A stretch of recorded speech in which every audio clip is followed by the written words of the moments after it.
Hey everybody, welcome back to learn to compete. My name is Hardev Singh Thakur और आज हम करने वाले हैं फिलिप्स कर्व का सेकंड पार्ट। फर्स्ट पार्ट हम कर चुके हैं। फर्स्ट पार्ट में हमने बात करी थी कि A.W. फिलिप्स ने हमें फिलिप्स कर्व दी थी जो कि स्टैटिक एक्सपेक्टेशन पे बेस्ड थी और वो क्या बताती थी हमें कि अनएम्प्लॉयमेंट और इन्फ्लेशन के बीच में नेगेटिव रिलेशन होता है। उसके बाद हमने बात करी थी फ्रीडमैन की एडेप्टिव एक्सपेक्टेशन की हमने बात करी। तो ये दोनों टॉपिक हम लास्ट वीडियो में कर चुके हैं।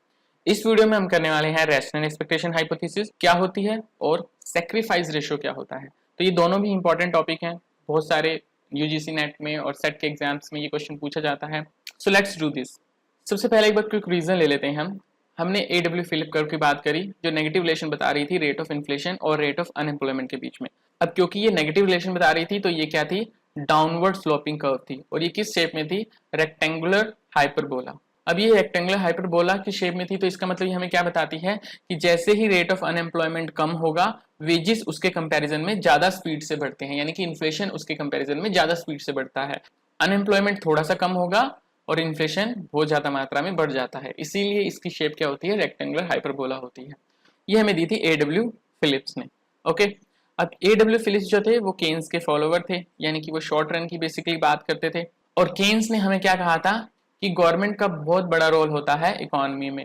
अगर इकोनॉमी में अनएम्प्लॉयमेंट आपने कम करनी है तो गवर्नमेंट क्या करेगी, एक्सपेंशनरी फिस्कल पॉलिसी या मॉनेटरी पॉलिसी यूज करेगी, उससे एग्रीगेट डिमांड इकोनॉमी में बढ़ जाएगी और अनएम्प्लॉयमेंट कम हो जाएगी। लेकिन उससे क्या हो जाएगा, इन्फ्लेशन भी बढ़ जाएगा, क्योंकि एग्रीगेट डिमांड बढ़ेगी तो इन्फ्लेशन भी बढ़ जाएगा। तो ये बात बिल्कुल सही है, यहाँ तक कि फिलिप कर्व बिल्कुल सही काम कर रही थी। ओके, उसके बाद आते हैं फ्रीडमैन। फ्रीडमैन ने कहा ऐसा है कि शॉर्ट रन में तो हो सकता है कि फिलिप्स कर्व नेगेटिव स्लोपिंग हो, ओके, लेकिन लॉन्ग रन में क्या होगा, फिलिप्स कर्व क्या होगी, वर्टिकल होगी, यानी कि इन्फ्लेशन और अनएम्प्लॉयमेंट के बीच में कोई रिलेशन नहीं होगा। आप इन्फ्लेशन जितना मर्जी बढ़ा लीजिए, अनएम्प्लॉयमेंट कम नहीं होगी। तो फ्रीडमैन ने हमें कहा था कि मान लीजिए हमारी एक्सपेक्टेशन जो है, प्राइस एक्सपेक्टेशन जो है 5% है, ओके, यानी कि हमारा ये मानना है कि इकोनॉमी में 5% इन्फ्लेशन रेट रहने वाला है फ्यूचर में भी। लेकिन क्या हुआ, गवर्नमेंट ने एक्सपेंशनरी फिस्कल या मॉनेटरी पॉलिसी यूज करना शुरू कर दिया। उससे क्या होगा, एग्रीगेट डिमांड इकोनॉमी में बढ़ जाएगी। एग्रीगेट डिमांड बढ़ने से प्राइस इंक्रीज हो जाएंगे, हमारे प्रोड्यूसर को फायदा होना शुरू हो जाएगा, तो हमारा प्रोड्यूसर और वर्कर हाई करेगा और उससे क्या होगा, इकोनॉमी में अनएम्प्लॉयमेंट कम हो जाएगी। आप यहाँ देख सकते हैं पहले ये सिचुएशन थी, अब हम यहाँ पहुंच गए, यानी कि प्राइजेस इकोनॉमी में बढ़ गए और अनएम्प्लॉयमेंट कम हो गई। लेकिन फ्रीडमैन ने कहा ऐसा थोड़े टाइम के लिए चलता है, उसके बाद क्या होगा, हमारे वर्कर्स को लगेगा कि उनके रियल वेजेस कम हो गए हैं। क्यों कम हो गए हैं, क्योंकि इन्फ्लेशन इकोनॉमी में बढ़ गया है। अब जितने उनको पहले वेजेस मिल रहे थे उसमें उनका गुजारा नहीं हो रहा, तो वो हायर वेजेस की डिमांड करना शुरू करेंगे। अब जब वो वेजेस की डिमांड करना शुरू करेंगे, इससे हमारे प्रोड्यूसर को नुकसान होना शुरू हो जाएगा, ठीक है, क्योंकि वेजेस ज्यादा देने पड़ रहे हैं, तो वो कुछ वर्कर को क्या कर देगा, निकाल देगा। इससे अनएम्प्लॉयमेंट वापस पहले वाली सिचुएशन पे आ जाएगी।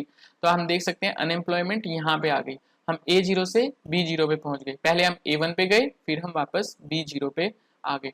तो इन्फ्लेशन तो 7% ही रहा, लेकिन हमारी अनएम्प्लॉयमेंट पहले वाली सिचुएशन पे पहुंच गई। और अब हमारी प्राइस एक्सपेक्टेशन क्या है कि 7% इन्फ्लेशन ही रहेगा फ्यूचर में, ओके। लेकिन गवर्नमेंट ने क्या किया, फिर expansionary fiscal monetary policy use करना शुरू कर दिया। उससे क्या होगा, वापस से अनएम्प्लॉयमेंट हमारा कम हो जाएगा और इन्फ्लेशन बढ़ जाएगा। लेकिन कुछ समय बाद फिर वर्कर्स को लगेगा कि हमारे जो रियल वेजेस हैं वो कम हो गए, तो वो अपने नॉमिनल वेजेस बढ़ाने की बात करेंगे। इस तरह हम वापस C0 पे पहुंच जाएंगे। तो फ्रीडमैन ने हमें कहा था कि हमारी इकोनॉमी जो है नेचुरल रेट ऑफ अनएम्प्लॉयमेंट पे रहती है। मैंने आपको बताया था नेचुरल रेट ऑफ अनएम्प्लॉयमेंट की बात करी थी फ्रीडमैन ने। और फ्रीडमैन कौन थे, फ्रीडमैन मॉनेटरिस्ट थे, ओके। तो मॉनेटरिस्ट कौन थे, एक तरह से केन्स के अगेंस्ट थे। शॉर्ट रन में इन्होंने मान लिया कि शॉर्ट रन में हो सकता है कि हमारे इन्फ्लेशन और अनएम्प्लॉयमेंट के बीच में ट्रेड ऑफ हो। शॉर्ट रन के लिए हो सकता है कि इन्फ्लेशन बढ़ेगा और अनएम्प्लॉयमेंट कम हो जाएगी और उसके बाद शॉर्ट रन फिलिप कर ऊपर की तरफ शिफ्ट हो जाएगी। अब ये बात बिल्कुल सही चल रही थी। हमारे फ्रीडमैन ने हमें दी थी अडेप्टिव एक्सपेक्टेशन कि लोग क्या करेंगे, कुछ टाइम बाद अडेप्ट कर लेंगे, यानी कि पहले तो उनको पता नहीं लगेगा कि इन्फ्लेशन बढ़ा है, इसकी वजह से उनके रियल वेजेस कम हो गए हैं। लेकिन कुछ टाइम बाद उनको पता लग जाता है तो वो क्या कर लेते हैं, अडेप्ट कर लेते हैं, अपनी वेजेस इंक्रीज करने की बात कर लेते हैं और इकोनॉमी हमारी न्यू एक्सपेक्टेड प्राइस इन्फ्लेशन पे आ जाती है, ओके। A.W. फिलिप कर ने हमें बात की थी स्टैटिक की, फ्रीडमैन ने बात करी एडेप्टिव एक्सपेक्टेशन की। अब यहाँ पे आपने देखा कि हमारे जो लोग हैं पास्ट मिस्टेक से नहीं सीख रहे। पास्ट मिस्टेक से क्यों नहीं सीख रहे, कि हर बार उनको पता है कि गवर्नमेंट एक्सपेंशनरी फिस्कल या मॉनेटरी पॉलिसी का यूज कर रही है, जिसकी वजह से क्या हो रहा है, प्राइस इंक्रीज हो रहे हैं, लेकिन उनकी रियल वेजेस कम हो रही हैं, प्राइस इंक्रीज होने से इन्फ्लेशन हो रहा है तो उनकी रियल वेजेस बेसिकली कम हो रही हैं। ओके, लेकिन उनको ये बात समझने में टाइम लग रहा है और उसके बाद थोड़े टाइम बाद वो हायर वेजेस की डिमांड कर रहे हैं। फिर दोबारा गवर्नमेंट अपनी expansionary fiscal monetary policy use कर रही है तो फिर उससे क्या हो रहा है, अनएम्प्लॉयमेंट कम हो रहा है और प्राइजेस बढ़ रहे हैं, यानी कि इन्फ्लेशन इकोनॉमी में आ रहा है, लेकिन हमारे वर्कर्स को पता नहीं लग रहा है, उनको पता करने में अभी भी टाइम लग रहा है। ओके, तो यानी कि वो अपनी पास्ट मिस्टेक से नहीं सीख रहे। फिर आती है हमारी रैशनल एक्सपेक्टेशन हाइपोथेसिस। ये कंसेप्ट दिया किसने था, जॉन एफ मट ने दिया था ये कंसेप्ट, और कब दिया था, 1961 में दिया था। और उसके बाद इसी कंसेप्ट का यूज किसने किया था, रॉबर्ट लुकस ने किया था। तो रॉबर्ट लुकस भी इसके मेन प्रोपोनेंट थे, जिन्होंने 1972 में इसके ऊपर थ्योरी दी थी और इसके लिए इनको नोबेल प्राइज भी मिला था। रॉबर्ट लुकस कौन है, हमारे न्यू क्लासिकल के मेन प्रोपोनेंट है रॉबर्ट लुकस, और इनके फॉलोवर को हमारे न्यू क्लासिकल कहा जाता है। अब इनका क्या मानना था, इनका मानना था कि हमारे जो लोग होते हैं उनको सारी इंफॉर्मेशन होती है, they have all the relevant information, उनको पता होता है कि इकोनॉमी कैसे वर्क करती है, वो अपनी पास्ट मिस्टेक से भी सीखते हैं, यानी कि एक बार हो सकता है कि वो फूल बन जाए, एक बार हो सकता है कि उनसे गलती हो जाए, लेकिन वो गलती दोबारा नहीं दोहराई जाएगी। तो इनका मानना था कि लोगों को सारी इंफॉर्मेशन है, लोग रैशनल होते हैं, लोगों को पता है इकोनॉमी कैसे वर्क करेगी और वो अपनी पास्ट मिस्टेक से भी सीखते हैं। तो अगर उनको पता लगा कि गवर्नमेंट एक्सपेंशनरी फिस्कल पॉलिसी या मॉनेटरी पॉलिसी यूज करने वाली है तो उनको पता लग जाएगा कि यानी कि इकोनॉमी में एग्रीगेट डिमांड इंक्रीज होने वाली है, प्राइसेस इंक्रीज होने वाले हैं, इन्फ्लेशन इंक्रीज होने वाला है, तो वो क्या करेंगे, वो हायर वेजेस की डिमांड करना पहले ही शुरू कर देंगे। अब वो क्योंकि हायर वेजेस की डिमांड करेंगे तो इसकी वजह से क्या होगा, हमारा प्रोड्यूसर प्राइसेस बढ़ने के बावजूद भी और लेबर हायर नहीं करेगा, यानी कि अनएम्प्लॉयमेंट कम नहीं होगी। हम इस पॉइंट से डायरेक्ट इस पॉइंट पे पहुंच जाएंगे, यानी कि प्राइसेस तो इंक्रीज होंगे बट अनएम्प्लॉयमेंट कम नहीं होगी। क्यों कम नहीं होगी, क्योंकि लोगों ने क्या कर दिया, वेजेस पहले ही ज्यादा डिमांड करने शुरू कर दिए, तो प्राइसेस बढ़ जाएंगे और हम A0 से B0 पॉइंट पे आ जाएंगे, लेकिन अनएम्प्लॉयमेंट कम नहीं होगी, यानी कि हम पहले वाली अनएम्प्लॉयमेंट रेट पे ही रहेंगे। तो ये कहना था रैशनल एक्सपेक्टेशन हाइपोथेसिस का।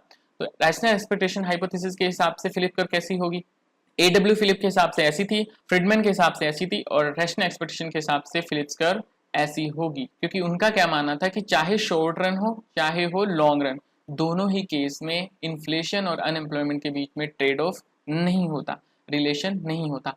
आप इन्फ्लेशन इंक्रीज कर सकते हैं बट अनएम्प्लॉयमेंट कम नहीं होगी, क्योंकि लोगों को पता लग जाता है, लोगों के पास सारी इन्फॉर्मेशन होती है, लोग अपनी पास्ट मिस्टेक से भी सीखे होते हैं, उनको पता होता है कि गवर्नमेंट अगर फिस्कल पॉलिसी या मॉनेटरी पॉलिसी एक्सपेंशन यूज करने वाली है तो उससे प्राइजेस बढ़ने वाले हैं, इकोनॉमी में इन्फ्लेशन आने वाला है, वो पहले ही हायर वेजेस डिमांड कर देते हैं, तो इससे अनएम्प्लॉयमेंट कम नहीं हो पाता, लेकिन हाँ प्राइजेस बढ़ जाते हैं और वेजेस बढ़ जाते हैं।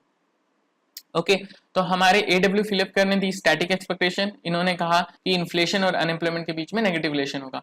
फिर फ्रिडमैन आए, इन्होंने दी अडेप्टिव एक्सपेक्टेशन, इन्होंने कहा कि ये शॉर्ट रन में हो सकता है कि इन्फ्लेशन और अनएम्प्लॉयमेंट के बीच में नेगेटिव रिलेशन हो, यानी शॉर्ट रन फिलिप कर्व ऐसे हो सकती है, लेकिन लॉन्ग रन में फिलिप कर्व वर्टिकल होगी, यानी कि लॉन्ग रन में इन्फ्लेशन और अनएम्प्लॉयमेंट के बीच में कोई ट्रेड ऑफ नहीं होगा, कोई रिलेशन नहीं होगा। उसके बाद हमारे rational expectation I. Rational expectation का मानना था कि प्राइस लेवल और अनएम्प्लॉयमेंट के बीच में चाहे शॉर्ट रन हो चाहे लॉन्ग रन हो कोई ट्रेड ऑफ नहीं होता।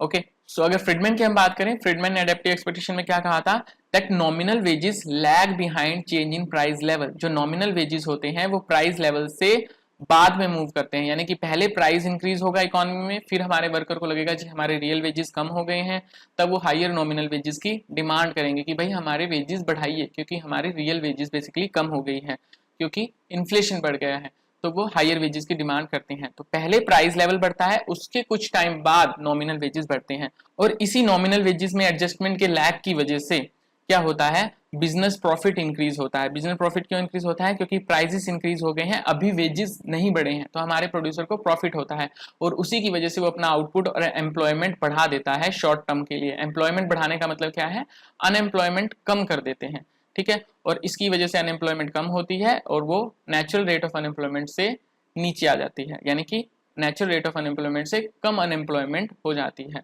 ये कहना था फ्रिडमैन का, यानी कि यहाँ पे बेसिकली लैग था वेजेस में और प्राइस लेवल में।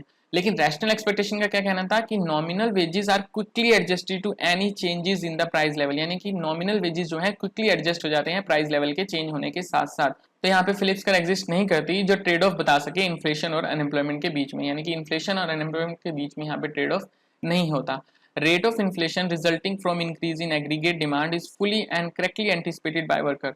जो रेट ऑफ इन्फ्लेशन होने वाला है एग्रीगेट डिमांड की वजह से वो लोग करेक्टली प्रिडिक्ट कर लेते हैं, और उससे क्या होता है कि वो अपने वेज एग्रीमेंट में उसको इंक्लूड कर देते हैं, और जिसकी वजह से प्राइजेस ऑफ प्रोडक्ट हायर हो जाते हैं बट अनएम्प्लॉयमेंट कम नहीं हो पाता। ओके, तो ये थी हमारी रैशनल एक्सपेक्टेशन हाइपोथेसिस। आप चाहें तो इसका स्क्रीनशॉट भी ले सकते हैं। अब ये रैशनल एक्सपेक्टेशन हाइपोथेसिस दो मेन अजम्पशन पे बेस्ड थी। क्या अजम्पशन थी वो? पहली थी कि हमारे जो वर्कर हैं और जो प्रोड्यूसर हैं वो रैशनल हैं, उनको करेक्ट अंडरस्टैंडिंग है कि इकॉनमी कैसे वर्क करती है, और वो करेक्टली एंटिसिपेट कर लेते हैं कि गवर्नमेंट की इकोनॉमिक पॉलिसी का क्या इफेक्ट होने वाला है using all the available relevant information. यानी कि हमारे जो वर्कर और प्रोड्यूसर हैं वो एक तो रैशनल है, उनको पता है कि इकोनॉमी कैसे वर्क करेगी, उनके पास all the relevant information available है, और वो अपनी पास्ट मिस्टेक से भी सीखते हैं। सेकंड, इन्होंने क्या अज्यूम किया था? It assume that all product and factor market are highly competitive. जो प्रोडक्ट एंड फैक्टर मार्केट है वो कॉम्पिटिटिव है, तो इसका मतलब क्या होगा कि वेजेस और प्रोडक्ट के प्राइजेस जो होंगे वो हाईली फ्लेक्सिबल होंगे, इसीलिए वो quickly upward and downward adjust हो जाते हैं। तो प्राइजेस और वेजेस जो होती हैं वो हाईली फ्लेक्सिबल हैं। तो ये दो अजम्पशन इन्होंने मानी थी। अब यहाँ पे आप एक चीज देखिए कि इनका मानना था कि गवर्नमेंट जैसी एक्सपेंशनरी मॉनेटरी पॉलिसी यूज करेगी अनएम्प्लॉयमेंट को कम करने के लिए, उससे क्या होगा, एग्रीगेट डिमांड बढ़ेगी और उससे प्राइजेस बढ़ेंगे और अनएम्प्लॉयमेंट हमारी कम हो जाएगी। लेकिन हमारे जो वर्कर और बिजनेसमैन है वो पहले ही एंटिसिपेट कर पा रहे हैं कि प्राइजेस बढ़ जाएंगे, तो वो वेजेस अपनी ज्यादा डिमांड करना शुरू कर देते हैं, और हमारा प्रोड्यूसर उनकी वेजेस बढ़ा देता है क्योंकि उसको भी पता है मेरे प्रोडक्ट के प्राइजेस बढ़ने वाले हैं। अब इससे क्या हुआ, यहाँ पे गवर्नमेंट पॉलिसी इनइफेक्टिव हो गई। गवर्नमेंट पॉलिसी क्या होगी? इनइफेक्टिव होगी। और इसी बेस पे हमारे लूकस ने, जो हमारे न्यू क्लासिकल से, उन्होंने केन्स को क्रिटिसाइज भी किया था। क्योंकि क्या हुआ था कि केन्स तो हमारे 1930 से चलते आ रहे थे, 1970s तक तो वो ठीक चल रही थी उनकी फिलोसफी की गवर्नमेंट का रोल बहुत ज्यादा होता है। लेकिन हुआ क्या, जब 1970s का स्टैगफ्लेशन आया, स्टैगफ्लेशन में क्या हुआ था, इकोनॉमी में अनएम्प्लॉयमेंट भी बढ़ रहा था और इकोनॉमी में प्राइजेस भी बढ़ रहे थे, यानी कि इन्फ्लेशन भी बढ़ रहा था। अब इन्फ्लेशन भी बढ़ रहा था और अनएम्प्लॉयमेंट भी बढ़ रहा था, तो यानी आप देख सकते हैं यहाँ पे अनएम्प्लॉयमेंट और इन्फ्लेशन के बीच में नेगेटिव रिलेशन नहीं था। यहाँ पे इन्होंने कहा था कि गवर्नमेंट पॉलिसी यहाँ पे इनकी काम नहीं कर रही थी। गवर्नमेंट अगर अपनी एक्सपेंशनरी फिस्कल पॉलिसी यूज करने की कोशिश करती थी तो प्राइजेस तो बढ़ जाते थे बट अनएम्प्लॉयमेंट नहीं बढ़ पाता था। यहाँ पे हमारे न्यू क्लासिकल सही प्रूव हो गए थे। ओके, और यहाँ पे हमारे केन्स फेल हो गए थे स्टैगफ्लेशन के टाइम पे।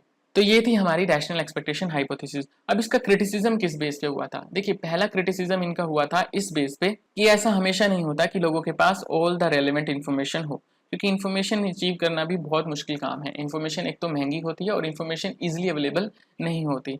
दूसरा, ऐसा हमेशा नहीं होता कि इनको इकोनॉमी की पूरी इन्फॉर्मेशन हो कि इकोनॉमी कैसे वर्क करती है। ऐसा नहीं होता कि हर बिजनेस फर्म को, हर वर्कर को इन्फॉर्मेशन हो कि इकोनॉमी कैसे वर्क करती है। तीसरा सबसे इंपॉर्टेंट कंसेप्ट ये था कि जरूरी नहीं है हमेशा एक्सपेंशनरी फिस्कल पॉलिसी या एक्सपेंशनरी मॉनेटरी पॉलिसी की वजह से इन्फ्लेशन ही हुआ हो या प्राइजेस इंक्रीज ही हो। बहुत बार ऐसा हुआ था कि एक्सपेंशनरी मॉनेटरी पॉलिसी की वजह से अनएम्प्लॉयमेंट कम हुई थी लेकिन प्राइजेस इंक्रीज नहीं हुए थे। तो आपका ये प्रिडिक्ट कर लेना कि गवर्नमेंट ने एक्सपेंशनरी फिस्कल पॉलिसी यूज करी है, उससे इकोनॉमी में प्राइजेस इंक्रीज होने वाले हैं तो हम वेजेस पहले ही बढ़ा लेते हैं, ये गलत है। ओके, तो ये मेन तीन क्रिटिसिज्म थे जो रैशनल एक्सपेक्टेशन हाइपोथेसिस के थे। तो बेसिकली क्या है, हमारे पास जो नॉर्मल हमारी फिलिप कर्व है वो ऐसी होती है, ठीक है, जहाँ पे रेट ऑफ इन्फ्लेशन और रेट ऑफ अनएम्प्लॉयमेंट के बीच में नेगेटिव रिलेशन होता है। तो हमारी गवर्नमेंट हमेशा इसी सिचुएशन में रहती है कि क्या हम इन्फ्लेशन को बढ़ने दें और अनएम्प्लॉयमेंट कम कर लें, या हम अनएम्प्लॉयमेंट को बढ़ने दें और अपना इन्फ्लेशन कंट्रोल में कर लें। ठीक है, क्योंकि अगर उनको इन्फ्लेशन कम करना है तो उनको अनएम्प्लॉयमेंट बढ़ानी पड़ेगी। ठीक है, वहीं पे उनको अगर अनएम्प्लॉयमेंट कम करनी है तो इन्फ्लेशन से थोड़ा कॉम्प्रोमाइज करना पड़ेगा, यानी इकोनॉमी में इन्फ्लेशन बढ़ने देना पड़ेगा। तो गवर्नमेंट कैसे डिसाइड करती है कि वो इकोनॉमी में अनएम्प्लॉयमेंट कम करे या फिर इन्फ्लेशन बढ़ाए? क्योंकि अगर वो इकोनॉमी में इन्फ्लेशन कम करेंगे तो उससे क्या होगा, अनएम्प्लॉयमेंट इकोनॉमी में बढ़ जाएगी, और अनएम्प्लॉयमेंट बढ़ने का क्या मतलब है, इकोनॉमी में आउटपुट घट जाएगा और इकोनॉमी की जीडीपी कम हो जाएगी। तो इन्फ्लेशन कम करने का मतलब है कि इकोनॉमी में आप जीडीपी कम कर रहे हैं। तो गवर्नमेंट कैसे डिसाइड करेगी कि हमें इकोनॉमी में जीडीपी बढ़ानी है या इन्फ्लेशन को बढ़ने दें हम? वो डिसाइड होता है सेक्रीफाइस रेशो से। सेक्रीफाइस रेशो हमें क्या बताता है कि इन्फ्लेशन के कम होने से जीडीपी के हम कितना लॉस कमा रहे हैं। ओके, ये हमें बताता है सेक्रीफाइस रेशो। अब मेन बात यह है कि सर सेक्रीफाइस रेशो तो रिलेशन बता रहा है इन्फ्लेशन और जीडीपी की, फिलिप्स कर्व बता रही है इन्फ्लेशन और अनएम्प्लॉयमेंट की। तो चलो आपके पास मान लीजिए आपको पता भी है कि इन्फ्लेशन रेट 1% से हमने कम कर दिया, तो आप ये कैसे निकालेंगे कि जीडीपी कितनी कम हुई। ठीक है, अब मान लीजिए हमारा 1% से इन्फ्लेशन कम हुआ और इन्फ्लेशन 1% से अगर आपने कम कर दिया और इन्फ्लेशन 1% कम करने से आपकी अनएम्प्लॉयमेंट जो है वो बढ़ गई 2.5% से। यह मान लेते हैं कि हमने यहाँ पे देखा कि इन्फ्लेशन हमने 1% से कम किया और अनएम्प्लॉयमेंट हमारी बढ़ गई 2.5% से। तो अगर हमने अनएम्प्लॉयमेंट से निकालना हो कि अनएम्प्लॉयमेंट के बढ़ने से जीडीपी कितनी कम हो गई, तो वो हमें बताता है ओकुन्स लॉ। ओकुन्स लॉ का फॉर्मूला क्या होता है, y minus Y star upon में वाई स्टार इजिकल टू में minus beta u minus U star. यहाँ पे y क्या है एक्चुअल जीडीपी, वाई स्टार क्या है पोटेंशियल जीडीपी, बीटा क्या है ओकुन्स कोफिशिएंट और u क्या है करंट ईयर्स अनएम्प्लॉयमेंट रेट और u स्टार क्या है प्रीवियस ईयर्स अनएम्प्लॉयमेंट रेट। अब बेसिकली हम यहाँ पे ओकुन्स लॉ नहीं कर रहे हैं, तो मैं आपको जनरली बता दूं कि ओकुन्स लॉ का मानना होता है कि यूजुअली क्या होता है कि अगर आप 1% से अनएम्प्लॉयमेंट बढ़ाते हैं तो जीडीपी हमारी 2% से कम हो जाती है।